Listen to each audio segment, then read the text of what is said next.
east end of Glasgow.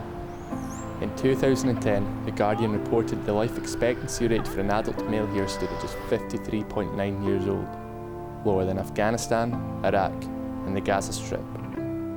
Excess mortality is not just confined to one area of the city, however, but across the spectrum. Academics and doctors differ greatly on the explanation why people die so young. It's a phenomenon simply referred to as the Glasgow effect.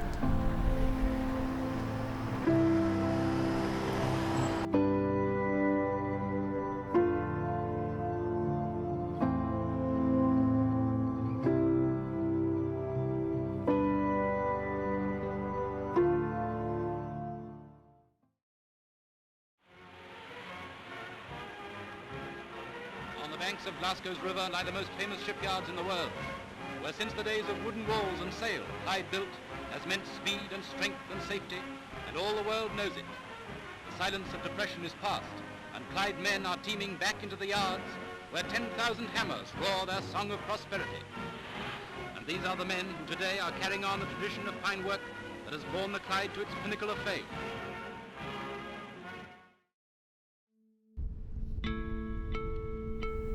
Once the pride of the city, Glasgow's shipyards now lie a former shadow of themselves. Intense periods of deindustrialisation have seen the city's shipbuilding industry decimated. But just how did deindustrialisation come to affect life expectancy rates so adversely? Deindustrialisation in Scotland is a major phenomenon, I would say one of the most important developments in Scotland's history since the Second World War. Scotland in the middle of the 20th century was an industrial society with large proportions of its workforce engaged in industrial activities. I think there's a very substantial body of evidence pointing to connections between health and work. One of the things that we can too easily forget is that industrial employment wasn't necessarily good for health. There were dangers, both through accidents, injuries, and of course through occupational diseases, but industrial employment brought income, it brought economic well-being. And I think there's a very clear correlation between poverty, unemployment, and falling rates of improvement in the overall rate of mortality and the overall health of the population. So Glasgow in the 1980s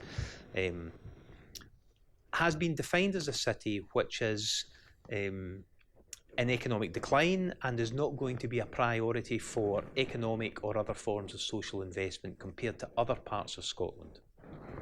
And that was because the economic agenda for Scotland from the early 1960s had preferred the process of investing in industrial development and the associated patterns of social investment which prioritised the new towns. Glasgow was designated as a city which was in decline, losing population, and also facing the decline of its dominant industries like shipbuilding.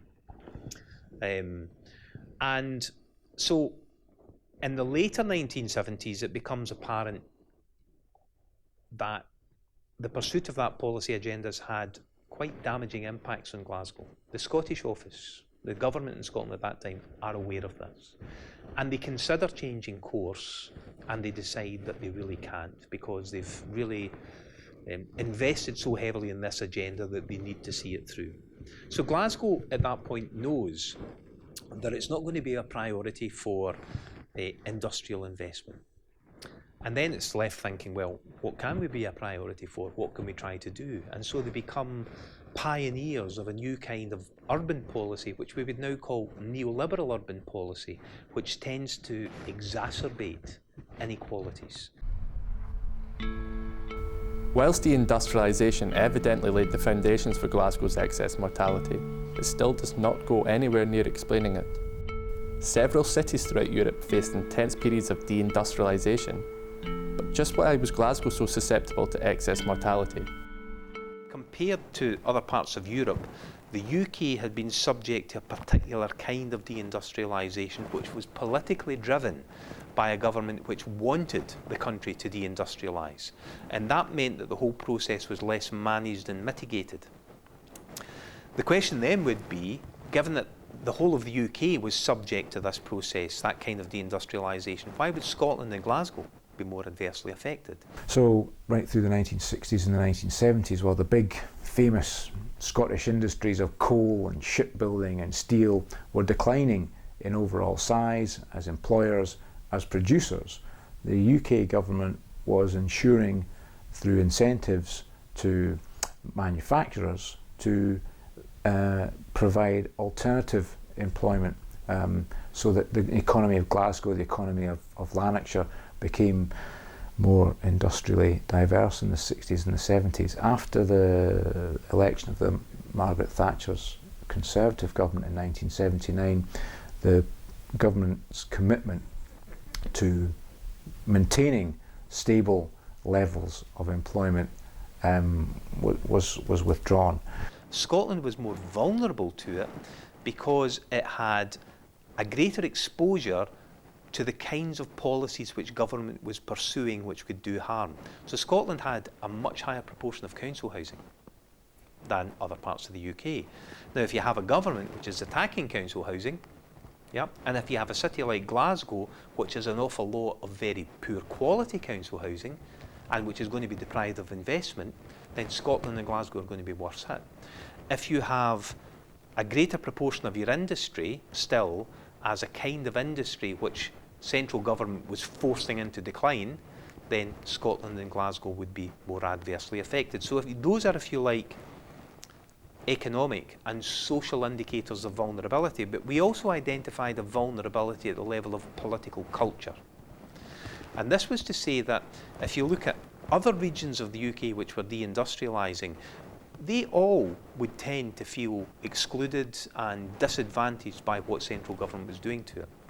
But in West Central Scotland, that perception of regional disadvantage was compounded by a sense of a democratic deficit on the part of a nation which was being ruled by a government which it didn't vote for. It's evidently clear that intense periods of politically motivated deindustrialisation laid the foundations for Glasgow's astounding levels of excess mortality. Stripped of economic prosperity, thousands were shipped out to peripheral housing schemes with no means of economic advancement and simply left to fester by a government who didn't care. But that was Thatcher. What is the UK and Scottish government doing to help? The Glasgow Centre for Population Health recently launched the largest investigation into the so-called Glasgow effect, where they uncovered an excess of 40 factors that contribute detrimentally. In the report, we listed 26 different recommendations aimed at Scottish Government and local government primarily. I won't go through them all, but the themes that came out from looking at all the evidence were these themes that we've talked about in terms of inequality and poverty and vulnerability. So we listed specific recommendations for policies that the Scottish Government could implement now, which are around narrowing income inequality, and because of the link between income and health, it would narrow health inequalities, and that would benefit particularly places around here.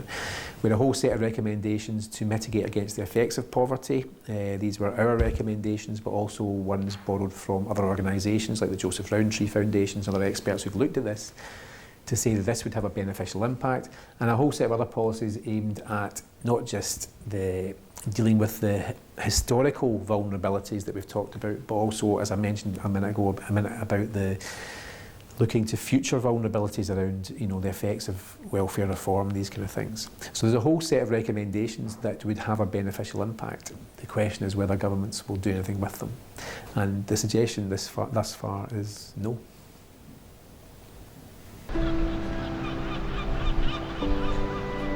Excess mortality in Glasgow is evidently a complex issue, and serious changes needed to combat it. But with austerity, a struggling NHS, further cuts to social care, and ultimately a government who continue to neglect what can only be described as an epidemic, Scotland doesn't look set to tackle its tag of the sick man of Europe anytime soon. Ultimately, the disaffected youth in these housing estates are politically disarmed. They have nothing to attack other than their neighbours. So you get that sense of the frustration and resentment, and the kind of bad experience turning inward. it wasn't able to turn outward in Glasgow and find a kind of social expression in the way in which it was in Liverpool, for instance, and so it begins to turn inward and find expression, and I'm maybe going beyond the research here to give you my own kind of interpretation, into forms of self-harm through alcohol and drugs, and forms of harming others through violence.